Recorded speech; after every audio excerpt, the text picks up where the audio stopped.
함께 보실 말씀 요한계시록 12장 7절에서 17절까지 말씀입니다. 한 절씩 교독하시고 17절 함께 읽도록 하겠습니다. 하늘에 전쟁이 있으니 미가엘과 그의 사자들이 용과 더불어 싸울세 용과 그의 사자들도 싸우나 이기지 못하여 다시 하늘에서 그들이 있을 곳을 얻지 못한지라. 큰 용이 내쫓기니 옛뱀 곧 마귀라고도 하고 사탄이라고도 하며 온 천하를 꿰는 자라. 그가 땅으로 내쫓기니 그의 사자들도 그와 함께 내쫓기니라. 내가 또 들으니 하늘에 큰 음성이 있어 이르되 이제 우리 하나님의 구원과 능력과 나라와 또 그의 그리스도의 권세가 나타났으니 우리 형제들을 참소하던 자 곧 우리 하나님 앞에서 밤낮 참소하던 자가 쫓겨났고 또 우리 형제들이 어린 양의 피와 자기들이 증언하는 말씀으로써 그를 이겼으니 그들은 죽기까지 자기들의 생명을 아끼지 아니하였도다. 그러므로 하늘과 그 가운데에 거하는 자들은 즐거워하라. 그러나 땅과 바다는 화 있을진저 이는 마귀가 자기의 때가 나흘만 남지 않을 줄을 알므로 크게 분내어 너희에게 내려갔음이라 하더라. 용이 자기가 땅으로 내쫓긴 것을 보고 남자를 낳은 여자를 박해하는지라. 그 여자가 큰 독수리의 두 날개를 받아 광야 자기 곳으로 날아가 거기서 그 뱀의 낯을 피하여 한 떼와 두 떼와 반 떼를 양육받으매 여자의 뒤에서 뱀이 그 입으로 물을 강같이 토하여 여자를 물에 떠내려 가게 하려 하되 땅이 여자를 도와 그 입을 벌려 용의 입에서 토한 강물을 삼키니. 함께 읽습니다. 용이 여자에게 분노하여 돌아가서 그 여자의 남은 자손 곧 하나님의 계명을 지키며 예수의 증거를 가진 자들과 더불어 싸우려고 바다 모래 위에 서 있더라. 아멘. 여러분, 계시록 12장 이제 사도 요한이 본 예수 그리스도의 계시라, 이제 또 하나의 챕터가 시작되는 본문입니다. 천상에서 일어난 전쟁에 관한 본문, 마귀와 그를 따르는 악한 영들이 미가엘과 그의 천사들에게 패하는 장면이 나오고 있습니다. 9절에 큰 용이 내쫓기니 옛뱀 곧 마귀라고도 하고 사탄이라고도 하며 온 천하를 꾀하는 자라. 그가 땅으로 내쫓기니 그의 사자들도 그와 함께 내쫓기느니라. 그리고 바로 이어 하늘의 선포가 이어집니다. 이제 우리 하나님의 구원과 능력과 나라와 또 그의 그리스도의 권세가 나타났으니 우리 형제들을 참소하던 자 곧 우리 하나님 앞에서 밤낮 참소하던 자가 쫓겨났다. 그리스도의 죽음과 부활의 승리, 그 결과 하나님 앞에서 그분의 백성을 참소해 왔던 사탄이 더 이상은 천상에 발을 들이지 못하고 영원히 쫓겨나는 장면을 저희가 보게 되는 것입니다. 근데 이것이 하늘에는 기쁨의 소식이지만 땅에 있는 자들에게는 경고의 메시지로 다가오기도 하죠. 그러므로 하늘과 그 가운데에 거하는 자들은 즐거워하라. 그러나 땅과 바다는 화 있을진저 이는 마귀가 자기의 때가 얼마 남지 않은 줄을 알므로 크게 분내어 너희에게 내려갔습니다. 용이 자기가 땅으로 내쫓긴 곳을 보고 남자를 낳은 여자를 박해하는지라. 용이 크게 분을 내고 박해하고 물을 강같이 토하여 떠내려가게 하고 분노하고 더불어 싸우려 하더라. 이제 용에 대한 하나님의 영원한 심판이 주어졌습니다. 이제 뒤집힌 모래시계를 보고 뱀이 메시아가 나온 하나님의 백성들, 나아가 이제 그리스도의 죽음과 부활 위에 그 기반 위에 세워진 그 믿음의 공동체를 본격적으로 공격하기 시작하는 것입니다. 왜냐하면 자신의 때가 얼마 남지 않았음을 알았기 때문에. 네, 여러분, 본문을 보았듯이 마귀를 이기는 것은 미가엘과 천사장 미가엘과 천사들뿐만이 아닙니다. 본문은 분명히 말을 하고 있습니다. 이 땅에 사는 믿는 자들에게도 주어지는 승리가 있다. 그 무엇이 믿는 자로 하여금 세상을 극복하고 사탄을 이길 수 있는 능력이 됐는지를 저는 이 아침에 좀 잠시 살펴보기를 원합니다. 그래서 때로는 견고하지 못한, 흔들리기도 하는 나의 신앙에 정말 나에게 필요한 확신이 이것이구나. 여러분, 이 아침에 다시 한번 짚어보기를 원합니다. 여러분, 어떠한 사람이 믿음이 견고한 사람일까요? 세상의 핍박과 환난 가운데서도 흔들리지 않는 사람의 믿음의 소유자일까요? 첫 번째는 어린 양의 피를 믿는 자. 11절 제가 부분적으로 읽겠습니다. 또 우리 형제들이 어린 양의 피로 그를 이겼으니. 여러분, 성경에 하나님의 어린 양은 단 한 분이시죠. 독생자 예수 그리스도. 나 특별히 어린 양의 피라 함은 예수님의 십자가의 죽으심과 나아가 이 부활의 능력을 포괄적으로 가리키는 것입니다. 어린 양의 피, 저희가 흔히 말하는 보혈의 능력. 그래서 사람을 어둠으로서 빛으로 옮기시고 죄로부터 정결케 하고 온전하게 하시며 하나님과의 관계를 영원히 회복시키시고 이제 더 이상 사람으로 하여금 사망의 종로로 타지 않게 하시고 의로움과 사랑의 종이 되게 하는 하나님의 능력, 일부분이지만 이것이 어린 양의 피, 보혈의 능력이죠. 그러니 어린 양의 피를 믿는다는 것은, 여러분, 저는 좀 축소시켜서 이 질문 하나로 정리를 해봅니다. 여러분, 우리에게 구원의 확신이 있습니까? 여러분, 저는 어제 선교 메시지를 듣고 또 선교지를 방문하면서 이런 생각을 좀 하게 됐습니다. 선교가 어떻게 가능한 것일까? 여러분, 그 사회적인 압박, 때로는 국가적인 압박도 있죠. 죽음의 위협이 있는 땅도 굉장히 많습니다. 지독하게 외로운 곳이 선교지입니다. 여러분, 선교사 스스로는 그렇다 쳐도 고국에 두고 온 그 노부모를 생각하는 그 마음, 그리고 이제 어린 자녀들을 데리고 그 선교지로 가는 그 선교사의 마음, 한 번 사는 인생 남들이 가지 않은 길을 갑니다. 근데 수많은 세상의 미혹과 유혹에도 불구하고 사람의 상식과 논리가 통하지 않는 그 길을 갈 수 있는 이유가 무엇인가? 또 기독교 역사 자체만 생각해봐도 그렇습니다. 여러분, 단순한 사상의 확장은 가능해 보입니다. 그러나 기독교가 그토록 개인과 사회와 나라를 뿌리째 변화시킬 수 있는 능력이 도대체 무엇에 있습니까? 다른 이들이 흉내내지 못하는 이 역사적인 혁신, 그 원동력이 도대체 무엇입니까? 본문에 나와 있습니다. 그것은 어린 양의 피 때문입니다. 사람의 논리나 지혜가 아닌 어린 양의 피에 하나님의 능력이 있기 때문입니다. 지금 요동치는 나의 인생과 달리, 이 세상사와 달리 예수께서 분명히 죽음을 이기셨고 영원히 사신 하나님의 독생자이시기 때문입니다. 사도 바울이 그래서 고백하지요. 내가 복음을 부끄러워하지 아니하노니 이 복음은 모든 믿는 자에게 구원을 주시는 하나님의 능력이 됨이라. 먼저는 유대인에게요 그리고 헬라인에게로다. 복음에는 하나님의 의가 나타나서 믿음으로 믿음에 이르게 하나니 기록된 바 오직 의는 믿음으로 말미암아 살리라. 그래서 이를 믿는 사람은, 어린 양의 피를 믿는 자는 주어지는 고난과 환난을 좀 다르게 받아들이고 지나갈 수 있습니다. 여러분, 저는 그 도전을 저희가 잘 아는 찬송가 461장 십자가를 알 수 있나, 질 수 있나, 저는 그 가사를 읽으면서 조금 다시 묵상해 보기를 원합니다. 십자가를 질 수 있나, 주가 물어보실 때 죽기까지 따르오리. 성도 대답하였다. 걱정 근심 어두운 그늘 너를 덮을 때 주께 내 영 맡기겠나, 최후 승리 믿으며. 이런 일 다 할 수 있나, 주가 물어보실 때 용감한 자 바울처럼 선뜻 대답하리라.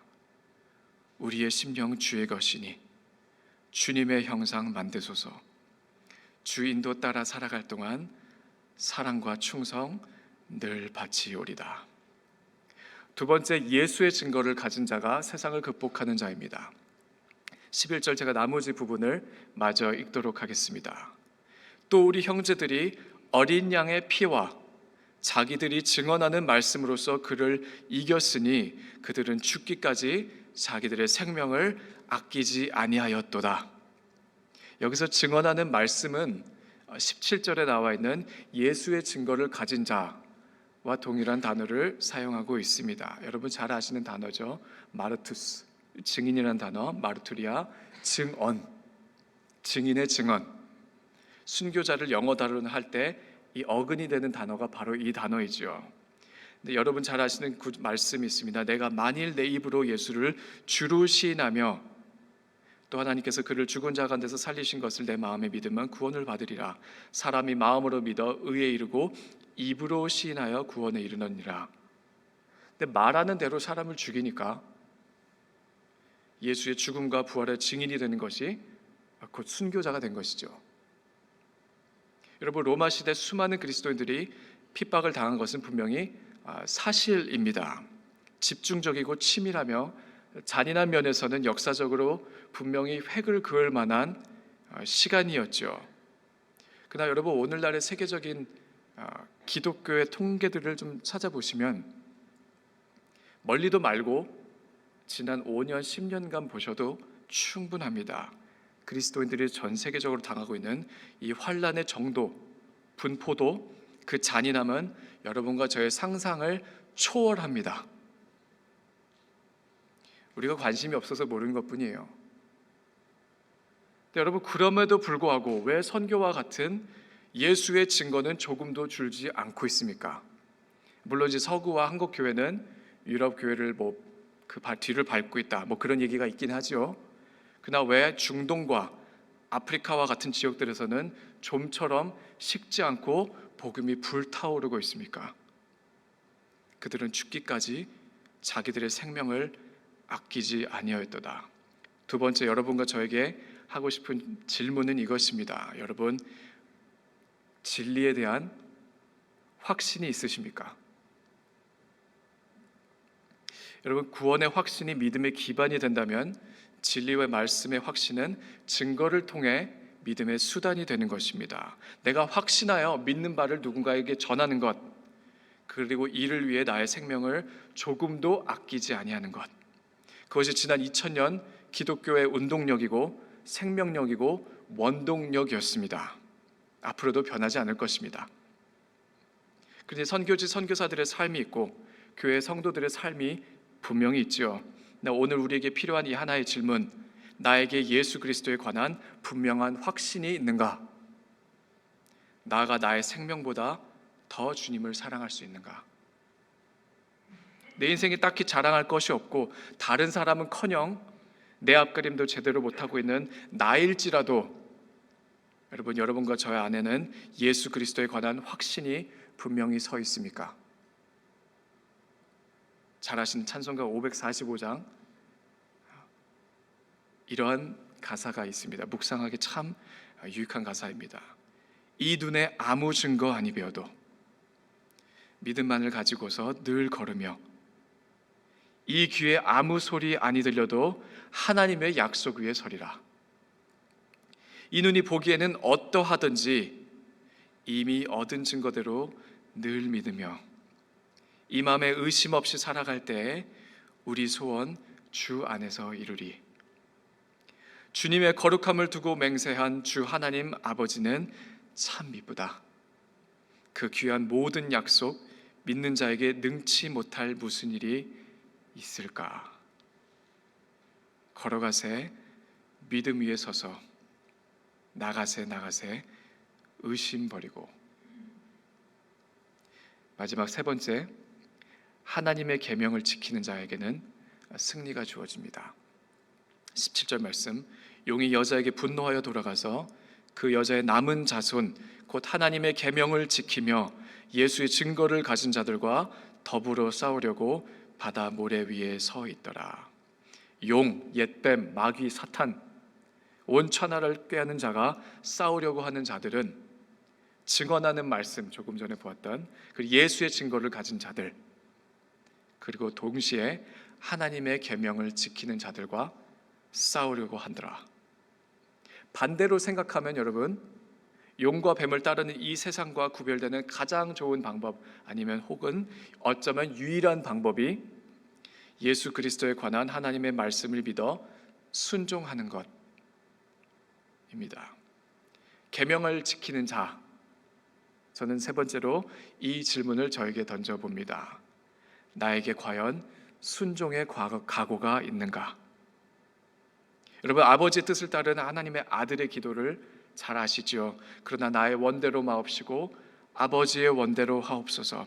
그래서 십자가에서 완전한 승리를, 순종의 완성을 보여주시고 우리의 죄를 위해 대신 죽으시고 부활하신 예수의 증거를 가진 자가 여러분과 저입니다. 예수님께서 직접 말씀하셨죠. 좁은 문으로 들어가라. 멸망으로 인도하는 문은 크고 그 길이 넓어 그리로 들어가는 자가 많고 생명으로 인도하는 문은 좁고 길이 협착하여 찾는 자가 적음이라. 누구든지 나를 따라오려거든 자기를 부인하고 자기 십자가를 지고 나를 따를 것이니라. 누구든지 제 목숨을 구원하고자 하면 잃을 것이요 나를 위하여 제 목숨을 잃으면 찾으리라. 이 말씀을 믿었던 초대교회의 신앙, 그들은 죽기까지 자기들의 생명을 아끼지 아니하였도다. 여러분, 저는 이것이 단순히 사람의 의지에 관한 부분이 아니라고 생각을 합니다. 초대교회의 신앙은 죽기 위해 예수를 믿었던 것이 아니죠. 그리스도와 영원히 살 소망이 있기 때문에 눈앞에 있는 죽음을 감당할 수 있었던 것입니다. 구원의 확신이 있었고 진리의 확신이 있었죠. 초대교인들과 오늘날 수많은 하나님의 백성들은 좁은 문이 좋아서 가는 것이 아닙니다. 그 길을 자처하는 것이 아니에요. 그 길이 우리의 생명의 구주께서 먼저 걸어가신 길이기 때문에 믿음으로 믿고 따르는 것이죠. 그래서 이미 완성하신 어린 양의 피를 의지하여 사는 것입니다. 여러분, 세상의 물결을 거르는 믿음이 과연 어느 누구에게 있겠습니까? 의지로는 세상의 신은커녕 다른 사람도, 때로는 나 자신도 극복하기 어렵습니다. 다만 순종의 각오가 있는 자들에게 하나님께서는 세상이 줄 수 없는 하늘의 위로와 은혜로 임하시기 때문에 저희가 능히 극복하고 이길 수 있는 것이라 믿습니다. 잘 아시는 찬송가 384장 그 가사를 제가 좀 읽어드리도록 하겠습니다. 나의 갈 길 다가도록 예수 인도하시니 내 주 안에 있는 긍휼 어찌 의심하리요. 믿음으로 사는 자는 하늘 위로 받겠네. 무슨 일을 만나든지 만사 형통하리라. 정확한 번역을 보니 이런 번역이더라고요. 예수님께서는 무슨 일이든지 다 하실 수 있습니다. 그게 만사 형통하리라는 뜻입니다. 나의 갈 길 다가도록 예수 인도하시니 어려운 일 당한 때도 족한 은혜 주시네. 나는 심히 고단하고 영혼 매우 가라나 나의 앞에 반석에서 기쁨의 샘물 터지게 하시네. 나의 갈 길 다가도록 예수 인도하시니 그의 사랑 어찌 큰지 말로 할 수 없도다. 성령 감화받는 영혼 하늘나라 갈 때에 영영 부를 나의 찬송 예수 인도하셨네.